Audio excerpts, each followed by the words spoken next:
চিরকালই কৃষকেরা অবহেলিত।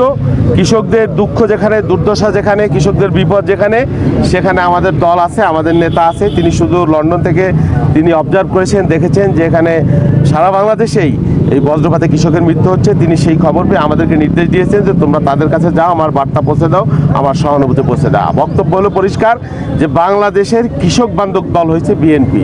এটা বারবার প্রমাণিত হয়েছে। আগামীতে আমরা যদি ক্ষমতায় যেতে পারি, ইনশাল্লাহ কৃষকের ন্যায্য মূল্য নিশ্চিত করবার জন্যে বা কৃষকের সুখে দুঃখে সব কিছুর সাথে আমরা আমাদের সর্বাত্মক, আমাদের সরকার যদি আমরা নির্বাচিত আমরা চেষ্টা করব। ধন্যবাদ।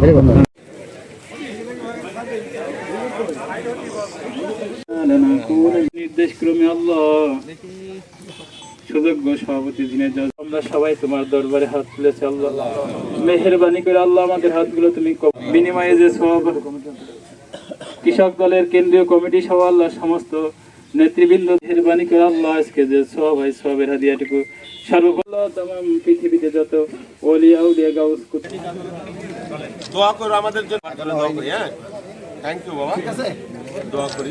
আর এটা তালিকা আজকের এই বিশেষ সভার সম্মানিত সভাপতি, উপস্থিত যাত্রী এবং সহযোদ্ধা জনাব হাসান জাফির তুমি উপস্থিত হয়েছেন জেনার কুষ্টিয়া জেলা আমি ভাইকে ধন্যবাদ।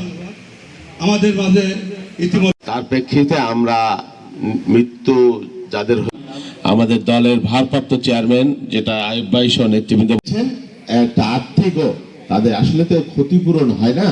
তার প্রমাণকে আমরা এই অনুষ্ঠান থেকে আজকে আমরা আমাদের 31 দফার মধ্যে আমাদের কমিটমেন্ট আছে।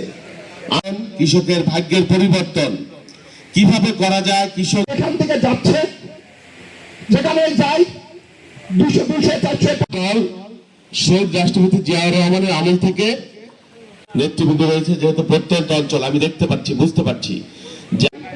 আমি আমার কৃষক দলের 10টি জেলা থেকে সভাপতি সেক্রেটারিকে জনগোষ্ঠীকেও ঠিক একইভাবে ওনার দেখভালের খাতা ইতিমধ্যেই বিএনপির পক্ষ থেকে এবং কৃষক দলের পক্ষ থেকে ঘোষণা করা হয়েছে।